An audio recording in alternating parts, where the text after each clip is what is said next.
नमस्कार स्टूडेंट्स। आज की अपनी हिंदी ऑनलाइन क्लास में संवाद सेतु अध्याय 10 और ये इसका आखिरी अध्याय है, जिसके अंतर्गत रिपोर्टाज पढ़ेंगे, यात्रा वृतांत, डायरी लेखन और संदर्भ ग्रंथ की महत्ता। ये 4 टॉपिक इस पाठ के अंतर्गत पढ़ेंगे। सबसे पहले उद्देश्य देखिए। हिंदी साहित्य में कहानी, उपन्यास, नाटक, कविता आदि प्रमुख विधाओं के साथ कई नई विधाओं का भी जन्म हुआ। हिंदी साहित्य में कहानियाँ, उपन्यास, नाटक, इनके साथ साथ कई नई विधाएं भी आई, जिनमें रिपोर्टाज, यात्रा व्रत, डायरी लेखन आदि विधाएं तेजी से उभर रही है। जीवन में जो घटनाएं घटती है उनकी कलात्मक अभिव्यक्ति के लिए रिपोर्टाज विधा सामने आई। रिपोर्ट में कथा तत्व का होना उसे रिपोर्टाज विधा बनाता है। हिंदी में स्वतंत्रता से पहले ही यात्रा व्रत लिखे जा रहे हैं। डायरी लेखन की परंपरा भी भारत में पुरानी नहीं है। डायरी लेखन हमारे व्यक्तित्व को सुधारने और संवारने में महत्वपूर्ण भूमिका निभाता है। संदर्भ सामग्री का उपयोग पूर्व में हुई घटनाओं की जानकारी प्राप्त करने के लिए किया जाता है। प्रस्तुत पाठ में वर्णित सभी गौण किंतु महत्वपूर्ण विधाओं के बारे में अध्ययन करेंगे। तो देखिए, सबसे पहले रिपोर्टाज। रिपोर्टाज हिंदी खड़ी बोली के साथ ही अनेक नई विधाओं का जन्म हुआ। इनमें रिपोर्टाज भी एक महत्वपूर्ण किंतु आवश्यक विधा के रूप में हिंदी साहित्य में उभर रही। इस रचना विधा का प्रादुर्भाव यानी जन्म सन 1936 के आसपास द्वितीय विश्व युद्ध के समय हुआ था। तो रिपोर्टाज का जन्म 1936 के आसपास द्वितीय विश्व युद्ध के समय हुआ था। रिपोर्टाज फ्रांसीसी भाषा का शब्द है, जो अंग्रेजी के रिपोर्ट शब्द का ही एक संशोधित रूप है। जब हम किसी घटना का आंखों देखा वर्णन करते हैं तो उसे रिपोर्ट कहा जाता है। देखिए, रिपोर्ट, जब हम कोई भी घटना है उसका आंखों देखा वर्णन करते हैं तो उसे रिपोर्ट कहा जाता है। रिपोर्ट में तथ्यों का लेखा जोखा मात्र रहता है। आज सामान्यतः पत्रकारिता के क्षेत्र में रिपोर्टाज का महत्व अधिक है। यदि हम देखें तो स्पष्ट होता है कि रिपोर्ट और रिपोर्टाज में क्षीण बहुत छोटा सा अंतर यह भी है कि रिपोर्ट में एक प्रकार की नीरसता होती है, इसमें कलात्मक अभिव्यक्ति का अभाव होता है रिपोर्ट में, जबकि रिपोर्टाज में सरसता होती है। रिपोर्ट में किसी भी घटना का आंखों देखा तथ्यात्मक वर्णन होता है और रिपोर्ट नीरस हो सकती है, सब इंटरेस्टिंग नहीं होती है, लेकिन उसी को जब कलात्मक ढंग से रिपोर्ट को लिखा जाता है तब वो रिपोर्टाज बन जाता है और उसमें सरसता होती है। इसकी शैली प्रभावी होती है। रिपोर्ट की अपेक्षा रिपोर्टाज में घटना का रेखा चित्र की शैली में अंकन होता है। जिस रचना में वर्ण्य विषय का आंखों देखा कानों सुना ऐसा विवरण प्रस्तुत किया जाए कि पाठक की हृदय तंत्र के तार झंकृत हो उठे, वह उसे भूल न सके, उसे रिपोर्टाज कहा जाता है। तो देखिए, रिपोर्टाज किसे कहते हैं, ये यहाँ से अपन देखेंगे कि जिस रचना में वर्ण विषय का, जिस विषय का वर्णन कर रहे हैं, आंखों देखा कानों सुना ऐसा विवरण प्रस्तुत करें कि पाठक उसको पढ़ने के बाद उसके मन के तार झंकृत हो जाए और वह उसे कभी भूल नहीं सके, तो उस रचना को रिपोर्टाज कहा जाता है। ये रिपोर्टाज की डेफिनेशन हो गई था। जीवन की घटनाओं की कलात्मक अभिव्यक्ति के लिए रिपोर्टाज का जन्म हुआ है। जीवन में जो घटनाएं घटती है उन घटनाओं को कलात्मक ढंग से हम जो कैसे लिखें, इसी उद्देश्य की पूर्ति के लिए रिपोर्टाज का जन्म हुआ। वैसे द्वितीय विश्व युद्ध के समय यूरोप के रचनाकारों ने इस विधा को जन्म दिया। ये रचनाकार विश्व युद्ध की सूचनाओं और घटनाओं की रिपोर्ट तैयार करते थे। इन्हें बाद में रिपोर्टाज कहा गया। इसमें संवेदनशीलता आवश्यक है साहब, अर्थात रिपोर्टों को जब तथ्यात्मक नहीं बनाकर उसमें संवेदना, फीलिंग का पुट मिल जाता है तो वे रिपोर्टाज की श्रेणी में आते हैं। रिपोर्ट में तो खाली तथ्यों का, फैक्ट्स का वर्णन होता है, लेकिन जब उसमें मानवीय संवेदनाएं और डाल दी जाती है तब वही रिपोर्टाज का रूप ले लेती है। आंखों देखी और कानों सुनी घटनाओं पर रिपोर्टाज रखा जा सकता है, कल्पना के आधार पर बिल्कुल भी नहीं। लेकिन तथ्यों के वर्णन मात्र से रिपोर्टाज नहीं बन सकता है। रिपोर्ट भले ही बन जाए, घटना प्रधान होने के साथ ही रिपोर्टाज को कथा तत्व से भी युक्त होना चाहिए, एक कहानी के तत्व भी उसके अंतर्गत होने चाहिए। रिपोर्टाज लेखक को पत्रकार तथा कलाकार की दोहरी जिम्मेदारी निभानी पड़ती है साहब। साथ ही उसके लिए आवश्यक होता है कि वह जनसाधारण के जीवन की सच्ची और सही जानकारी रखे और उत्सवों, मेलों, बाढ़, अकाल, युद्धों और महामारियों जैसे सुख दुख के क्षणों में जनता को निकट से देखे। तभी वह अखबारी रिपोर्टर और साहित्यिक रचनाकार की दृष्टि से जनजीवन का प्रभावोत्पादक चित्रण कर सकेगा। तो एक रिपोर्टाज लिखने वाला जो पत्रकार होता है या लेखक होता है, उसको दोहरी जिम्मेदारी निभानी पड़ती है। घटनाओं का वर्णन भी करना पड़ता है, साथ ही साथ उसमें मानवीय संवेदनाएं भी डालनी पड़ती है। मान लीजिए कोई उत्सव है, उसका वर्णन करना है, कहीं बाढ़ आ गई तो उसका वर्णन करना है, अकाल पड़ गया, कोई महामारी आ गई, जैसे अभी कोविड-19 चल रहा है, तो यदि कोई लेखक कोविड-19 पर रिपोर्टाज लिखता है तो उसमें रिपोर्ट तो होगी ही होगी, तथ्यगत जानकारी तो होगी ही होगी, साथ ही साथ उसमें मानवीय संवेदनाएं भी देखने को मिल सकती है। आचार्य उमेश शास्त्री ने रिपोर्टाज की निम्नलिखित विशेषताओं को इंगित किया है। यहाँ से एक प्रश्न आता है कि रिपोर्टाज की कौन कौन सी विशेषताएं होती है, ये आचार्य उमेश शास्त्री ने बताई है। रिपोर्टाज में तथ्यों के साथ भाव प्रवणता होती है, भाव प्रवणता, फीलिंग, मानवीय भाव भी उसमें होते हैं। रिपोर्टाज का स्वरूप कलापूर्ण होता है, लेकिन यथार्थ विषय को कल्पना के माध्यम से साहित्यिक परिवेश में प्रस्तुत करना होता है।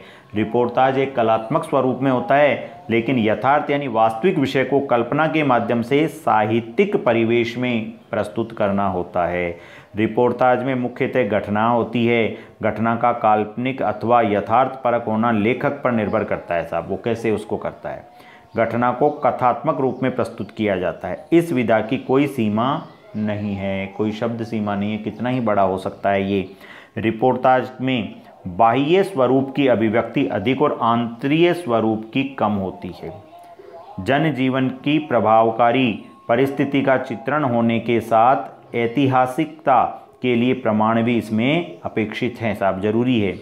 रिपोर्टाज लेखक का उद्देश्य वस्तुगत तथ्यों को प्रभावपूर्ण ढंग से अभिव्यक्त करने का होता है। रिपोर्टाज लेखक साहित्यिक लेखनी को हाथ में लेकर जागरूक बौद्धिकता के साथ यथार्थ यानी वास्तविकता के जगत के संपर्क में रहता है। रिपोर्टाज के प्रति समाज की आस्था और विश्वास भी अपेक्षित है। रिपोर्टाज का प्रभाव सीमित होता है, समसामयिक विषय और घटनाओं पर आधारित होने के कारण सार्वजनिक प्रभाव इसका नहीं होता है। लेखक का दृष्टिकोण मनोविश्लेषणात्मक, मन की बातों का विश्लेषण करना होना चाहिए। लेखक की संवेदनशीलता के कारण पाठक की रुचि को बढ़ाना नैसर्गिक है। भाषा में सरलता, सहजता, सुबोधता, सजीवता और सरसता का होना जरूरी है। तो ये एक रिपोर्टाज के गुण होते हैं। रिपोर्ट और रिपोर्टाज दोनों ही एक विधा के अंग होते हुए भी इनमें अंतर है। यहाँ से प्रश्न आएगा रिपोर्ट और रिपोर्टाज में क्या अंतर होता है, तो ये दोनों ही एक ही विधा के अंग हैं, लेकिन फिर भी इनमें अंतर है साहब। रिपोर्ट साहित्यिक विधा नहीं है, रिपोर्टाज साहित्यिक विधा है। रिपोर्ट साहित्य की विधा नहीं है, जबकि रिपोर्टाज एक साहित्य की विधा है। रिपोर्ट में केवल आंखों देखा हाल होता है, यथास्थिति का वर्णन मात्र होता है, जबकि रिपोर्टाज कलात्मकता के साथ घटना को भावपूर्ण शैली में अभिव्यक्त करता है। कतिपय यानी कुछ समीक्षक इसे स्वतंत्र विधा न मानकर कहानी, निबंध, रेखा चित्र अथवा यात्रावृत्त में समाविष्ट करने की चेष्टा करते हैं। कुछ लेखकों का कहना है कि ये एक स्वतंत्र विधा नहीं है, इसको कहानी, निबंध और रेखा चित्र में ही गिना जाना चाहिए। यह किसी भी विधा के अंतर्गत नहीं आती, क्योंकि सभी विधाओं से मूल तत्वों के कारण स्वतंत्र विधा है, लेकिन इसको किसी भी विधा में मिलाया नहीं जा सकता है। ये अपने आप में एक स्वतंत्र विधा है। निबंध किसी विषय की विवेचना मात्र प्रस्तुत करता है, जबकि रिपोर्टाज में अपनी ओर से विवेचन अथवा मंतव्य प्रकट नहीं किया जा सकता। इसी प्रकार कहानी और रिपोर्टाज में भी भारी अंतर है। कहानी की घटनाएं ऐतिहासिक अथवा काल्पनिक होती है। इस विधा में तथ्यात्मक घटनाओं का वर्णन रहता है। रिपोर्टाज में समसामयिक समय के अनुसार घटना तथा उसकी ऊपरी सतह का ही अंकन होता है। यात्रा वृत्त से भी इसका कोई संबंध नहीं है। यह अपने आप में पूर्णतः मौलिक विधा है। यहाँ से एक प्रश्न बनता है कि सिद्ध कीजिए कि यात्रा वृत्तांत अपने आप में एक स्वतंत्र विधा है। तो देखिए, यहाँ से आपको करना है कि कुछ विद्वान मानते हैं कि साहब ये कहानी, रेखा चित्र, उसमें ही इसको मिला लेना चाहिए, ये अलग विधा नहीं है। लेकिन फिर लेखक कहता है कि ये सब अलग विधा है, न तो ये कहानी में मिलाया जा सकता है, न रेखा चित्र में, न निबंध में। हाँ, कुछ गुण इसमें उनके होते हैं, लेकिन ये अपने आप में एक स्वतंत्र विधा है। किसी भी विधा में इसका विलय नहीं हो सकता है। रूसी साहित्यकारों ने इसका विशेष प्रचार प्रसार किया था तथा इलिया इहरेनबुर्ग ने रिपोर्टाज के कुशल लेखक के रूप में सर्वाधिक प्रतिष्ठा प्राप्त की थी। रिपोर्टाज लिखने में इलिया इहरेनबुर्ग जो है उसका महत्वपूर्ण स्थान है। इन्होंने बहुत से रिपोर्टाज लिखे हैं। वास्तविक रूप में तो रिपोर्टाज का जन्म हिंदी में बहुत बाद में हुआ था, लेकिन भारतेंदु का काल 1850 से लेकर 1900 तक का जो समय है, वो साहित्य में इसकी कुछ विशेषताओं को देखा जा सकता है। उदाहरण स्वरूप भारतेंदु ने स्वयं जनवरी 1877 की हरिश्चंद्र चंद्रिका में दिल्ली दरबार का वर्णन किया है, जिसे अपन एक यात्रा वृत्तांत रिपोर्टाज मान सकते हैं।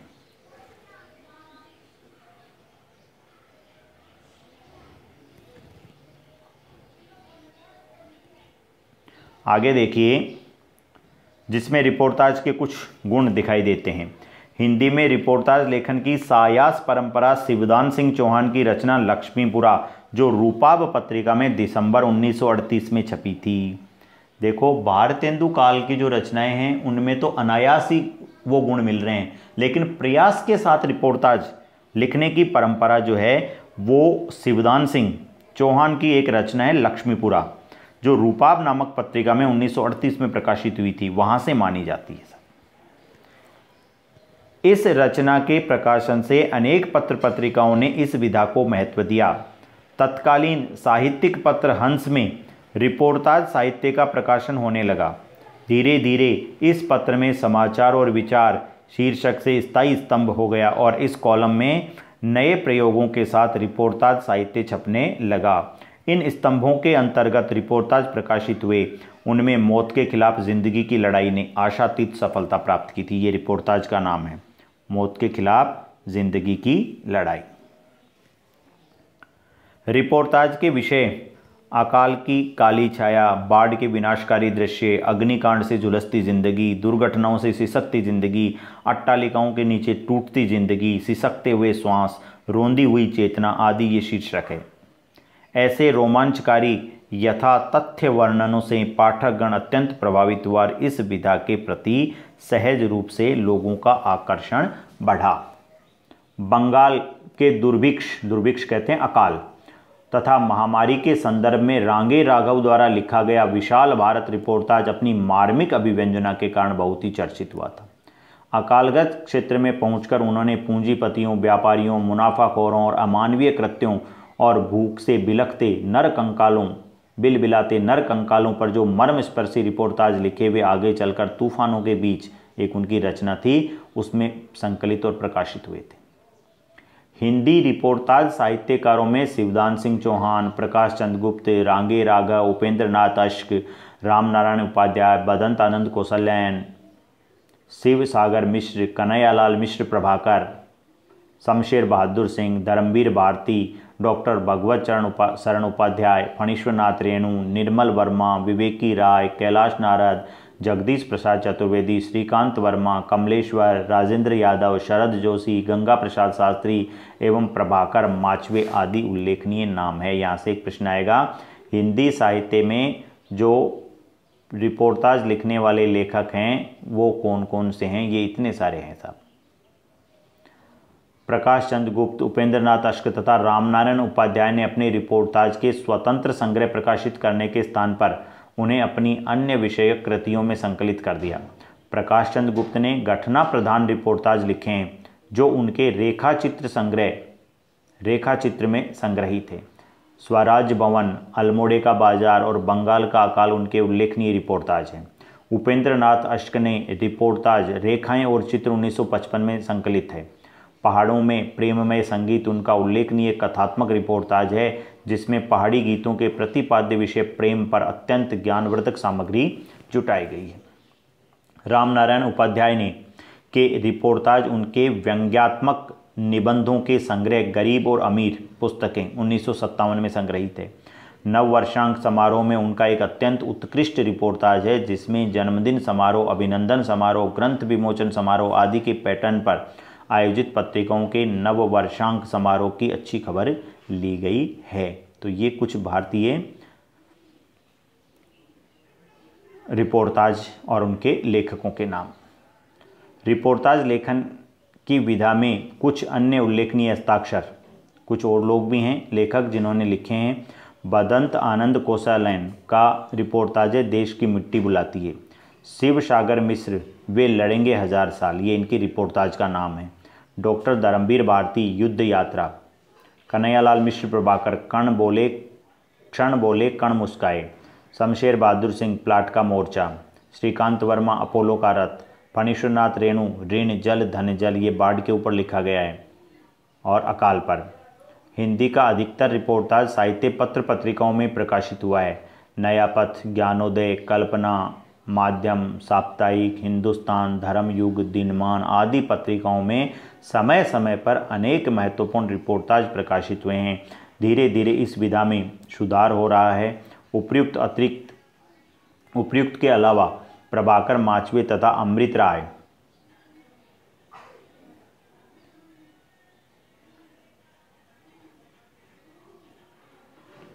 अमृत राय ने भी रोचक रिपोर्टाज लिखे हैं और आज भी लिखे जा रहे हैं। रिपोर्टाज का हिंदी साहित्य में स्वतंत्र कृति के रूप में अभी विकास नहीं हुआ है। यद्यपि यह विधा मानव मन के भावों को स्पर्श करने में सक्षम है तथा सहज सहानुभूति प्राप्त करने योग्य है, किंतु इस क्षेत्र में विस्तृत एवं व्यापक सृजन का अभी अभाव है। समसामयिक पत्र पत्रिकाओं में डॉक्टर धर्मवीर भारती, प्रभाकर माचवे, श्रीकांत वर्मा, कमलेश्वर, राजेंद्र यादव आदि अपने रिपोर्टाज प्रकाशित कराते रहे हैं। तो देखिए स्टूडेंट्स, ये था रिपोर्टाज टॉपिक। अब यदि सरल शब्दों में आपको बताएं तो रिपोर्टाज एक फ्रांसीसी भाषा का शब्द है जो रिपोर्ट का ही एक रूप है। रिपोर्ट में खाली तथ्य आते हैं और जब उन तथ्यों को कलात्मक ढंग से प्रस्तुत कर देते हैं तब वो रिपोर्टाज बन जाती है। वैश्विक स्तर पर देखें तो द्वितीय विश्व युद्ध के आसपास इसका जन्म हुआ और भारत में देखें तो 1940 या ये कहें कि आज़ादी के बाद में इसका जन्म हुआ। शिवदान सिंह चौहान की जो रचना है वो इसकी पहली रचना मानी जाती है और विभिन्न लेखकों के और उनके रिपोर्टाजों के नाम आपके इस टॉपिक में आपको बताए गए। अगला अपना टॉपिक है वो है यात्रा वृत्तांत। यात्रा करना मनुष्य की नैसर्गिक प्रवृत्ति है। हर मनुष्य यात्रा करना चाहता है। क्यों? क्योंकि यात्रा में उसे नए नए अनुभव होते हैं। हम अगर मानव इतिहास पर नज़र डालें तो पाएंगे कि मनुष्य के विकास की गाथा में यायावरी कहते हैं घूमने फिरने को, उसका महत्वपूर्ण योगदान है। आज मानव ने जितनी उन्नति की है उस उन्नति के मूल में उसका यायावरीपन है, उसका घुमक्कड़पन है। उसने जो ज्ञान अर्जित किया है वो घूम फिर कर ही ज्ञान अर्जित किया है। अपने जीवन काल में हर आदमी कभी न कभी कोई न कोई यात्रा जरूर करता है, किंतु सृजनात्मक प्रतिभा के धनी व्यक्ति अपने यात्रा अनुभवों को पाठकों के सम्मुख प्रस्तुत कर यात्रा साहित्य की रचना करने में सक्षम हो पाते हैं। आप और हम कभी न कभी हमने यात्राएं जरूर की है और हम यात्रा करके यात्रा का आनंद लेकर घर आ जाते हैं, लेकिन कुछ लोग होते हैं जिनमें सृजनात्मक प्रतिभा होती है, लिखने की प्रतिभा होती है, लिखने की एबिलिटी होती है। वो लोग यात्रा करते हैं और यात्रा के जो अनुभव होते हैं वो यात्रा के अनुभव वो लोगों के लिए लिखते हैं। यात्रा साहित्य का उद्देश्य लेखक के यात्रा अनुभवों को पाठकों के साथ बांटना और पाठकों को भी उन स्थानों की यात्रा के लिए प्रेरित करना है। कोई भी लेखक यात्रा वृत्तांत क्यों लिखता है? दो कारण है। एक तो है कि लेखक ने जो अनुभव किया वो आपके साथ शेयर करना चाहता है और साथ ही साथ आपको भी यात्रा करने के लिए वो प्रेरित करना चाहता है। इन स्थानों की प्राकृतिक विशिष्टता, सामाजिक संरचना, समाज के विविध वर्गों के सह संबंध, वहाँ की भाषा, संस्कृति और सोच की जानकारी भी इस साहित्य से प्राप्त होती है। सच्चा यात्री वही है जिसकी कोई मंजिल नहीं। सच्चा यात्री वही है जिसकी कोई मंजिल नहीं, यानी आज यहाँ, कल वहाँ, परसों वहाँ, जब तक जीवन है तब तक यात्रा है। जो मन की तरंगों के अनुसार आगे और आगे चलते रहने में विश्वास करता है और जिसे रास्ते की बाधाओं में भी आनंद की अनुभूति होती है। मोहन राकेश यात्रा की विशेषताओं के बारे में कहते हैं, यात्रा यायावर को जो तटस्थ दृष्टि देती है वह रोज के द्वंद्वपूर्ण जीवन में रहकर प्राप्त नहीं होती है। इसको आपको अंडरलाइन करना है, बहुत ही अच्छी बात कही है मोहन राकेश ने। ये यात्रा यायावर घूमने वाला यात्री तटस्थ दृष्टि देती है, जो दृष्टि आम जीवन के द्वंद्वपूर्ण वातावरण में हमें नहीं मिल सकती। हम हमारे घर में रहते हैं, हजारों काम होते हैं, आज यहाँ जाना, कल वहाँ जाना, उसने ये कह दिया, इसने ये कह दिया, अब पढ़ाई करना, सामान खरीद के लाना, तो हजार तरह के काम हैं। इन हजार तरह के कामों में हमारी दृष्टि तटस्थ नहीं रहती है। मान लीजिए हमसे कोई कहे कि ये काम कैसे होगा, तो अपन हो सकता है किसी का फेवर भी कर दें या किसी के अगेंस्ट भी हो जाएं। लेकिन जब कोई आदमी यात्रा करता है और प्रकृति के बहुत नज़दीक होता है तब उसकी दृष्टि तटस्थ होती है, तब वो सोचता है कि हाँ ये गलत है और ये सही है। सही गलत की पहचान यात्रा के दौरान ही होती है, आज के द्वंद्वपूर्ण जीवन में या भागदौड़ भरे जीवन में बिल्कुल नहीं हो सकती। अपने जीवन के निकट वातावरण से हटकर निजी परिस्थितियों के दबाव से मुक्त होकर मन में कोई कुंठा नहीं रहती है। नए वातावरण, नई परिस्थितियों और नए व्यक्तियों के साथ अधिक स्वस्थ और स्वाभाविक संबंध स्थापित हो सकता है। ऐसे में व्यक्ति अपनी आंतरिक प्रकृति के अधिक अनुकूल होकर जीता है, मन के अनुसार जीते हैं।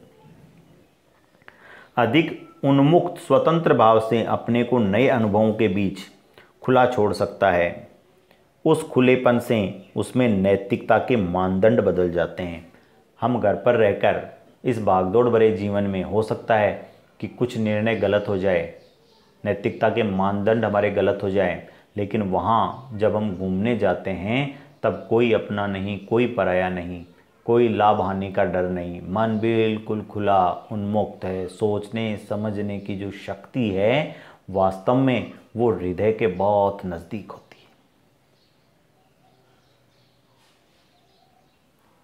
जितना वह एक आरोपित नैतिकता में न जीकर अपनी आंतरिक नैतिकता के अनुसार जीता है। साहब, आमतौर पर हम घर में आरोपित नैतिकता में जीते हैं। मम्मी ने कहा ये कहो, ये काम करो, पापा ने कहा ये काम मत करो, भाई ने कहा ये काम करो, तो आरोपित है, लोग हमें चलाते हैं। जबकि हम प्रकृति के नज़दीक जाते हैं तो हम चलते हैं, खुद डिसीजन लेते हैं, खुद निर्णय लेते हैं, खुद सोचते हैं।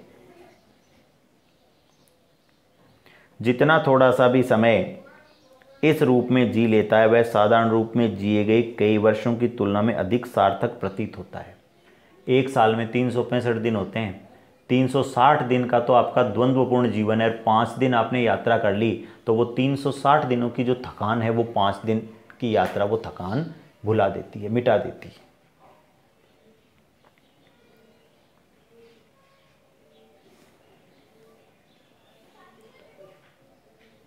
उसके संबंधों का आधार हो जाता है एक आदिम आवेश, जिसके कारण वह एक पेड़ के पत्तों को भी सहलाता है, तो इस तरह जैसे एक बच्चे के गालों को सहला रहा है।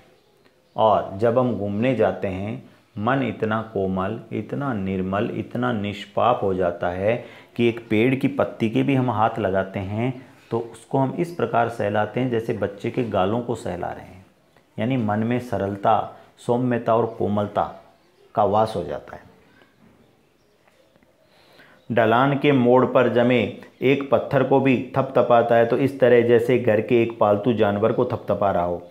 रात को पहाड़ी जंगल में उड़ते कीटों की आवाज़ें उसकी सांसों की आवाज़ों के साथ घुल मिल जाती है और सांझ के जुटपुटे अंधेरे में डेरे की तरफ आती खच्चर घोड़ों की घंटियाँ उसे अपनी धड़कनों के अंदर गूंजती महसूस होती। यात्रा व्रत लेखन की दिशा में ही भी भारतेंदु युग के अनेक लेखकों ने योगदान दिया है।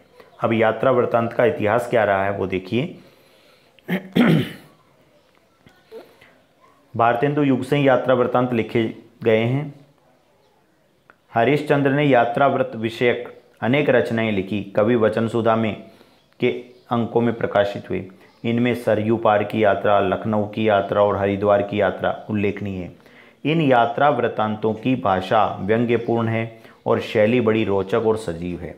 बालकृष्ण भट्ट ने गया यात्रा और प्रताप नारायण मिश्र ने विलायत यात्रा नामक रचनाएं लिखी। श्रीमती हरदेवी ने बम्बई से लंदन तक की जहाजी यात्रा का विस्तृत विवरण दिया है। भगवान दास वर्मा ने तुलनात्मक शैली का आश्रय लेते हुए लखनऊ और लंदन की समानताएं प्रकट की। भारतेंदु युग में विदेश यात्रा संबंधी वर्णनों में लंदन को प्रमुखता मिली है, तो स्वदेश यात्रा संबंधी वर्णनों में तीर्थ स्थान को, जब कोई आदमी घूमने बाहर जाता है विदेश में तब वो लंदन जाना पसंद करता है। और भारत के लोग हैं, भारत में तीर्थ स्थानों पर घूमना पसंद करते हैं।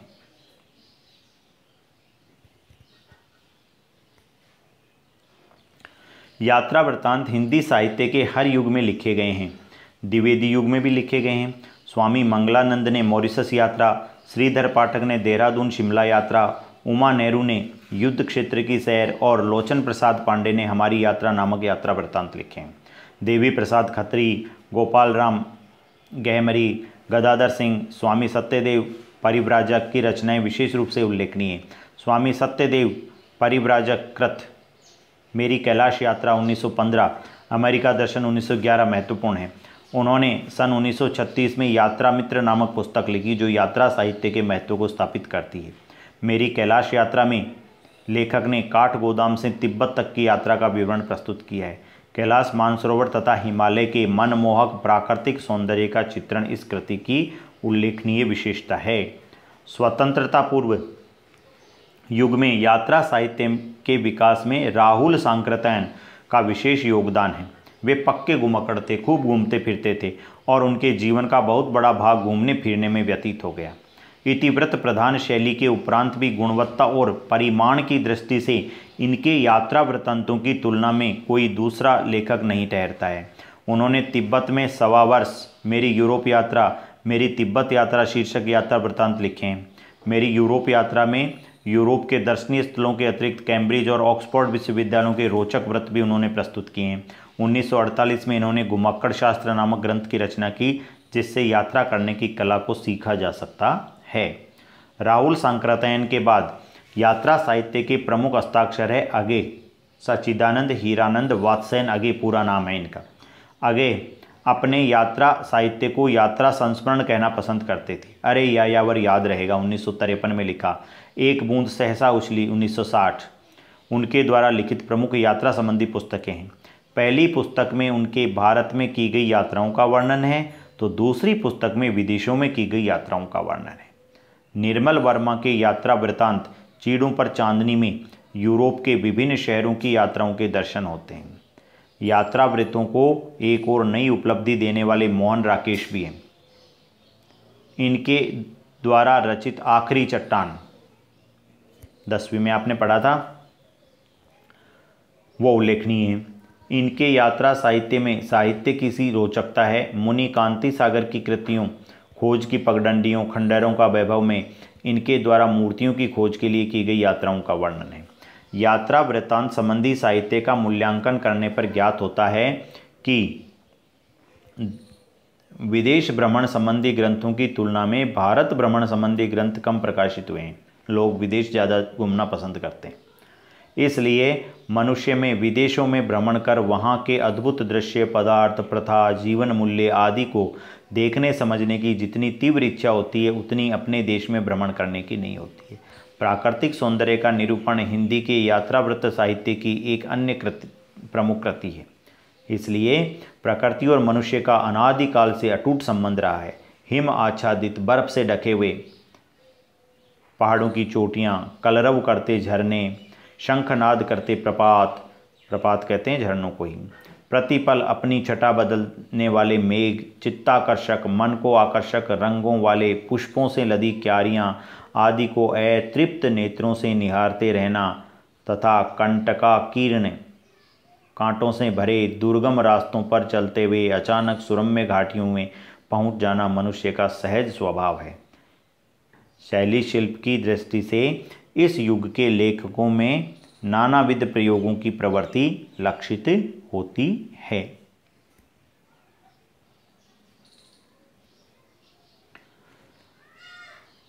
वस्तुतः स्वतंत्रता के बाद प्रकाशित यात्रा वृत्त संबंधी कृतियों में किसी स्थान विशेष का इतिवृत्तात्मक विवरण भर देने के स्थान पर उस स्थान विशेष के संबंध में अपने अंतर्मन पर पड़े प्रभावों और इसके फलस्वरूप होने वाली प्रतिक्रियाओं के प्रत्यंकन की प्रवृत्ति विशेष रूपेण बलवती यानी बलवान रहती है। अब यात्रा वृत्त का लेखक नरेटर मात्र नहीं तथा किसी स्थान विशेष की भीड़ भाड़, चकाचौंध अथवा प्राकृतिक सौंदर्य से भौचक्का सा नहीं हो जाता, अपितु वह उनकी तह में जाने का प्रयत्न करता है। अतः हम कह सकते हैं कि जीवन को नज़दीक से देखने का सबसे सरल माध्यम यात्रा है। तो स्टूडेंट्स, यात्रा वृतांत और रिपोर्टाज 2 टॉपिक आज की क्लास में हो गए हैं। अगली अपनी क्लास आएगी, उसमें डायरी लेखन और संदर्भ ग्रंथ, ये 2 टॉपिक अगली क्लास में पढ़ेंगे। धन्यवाद।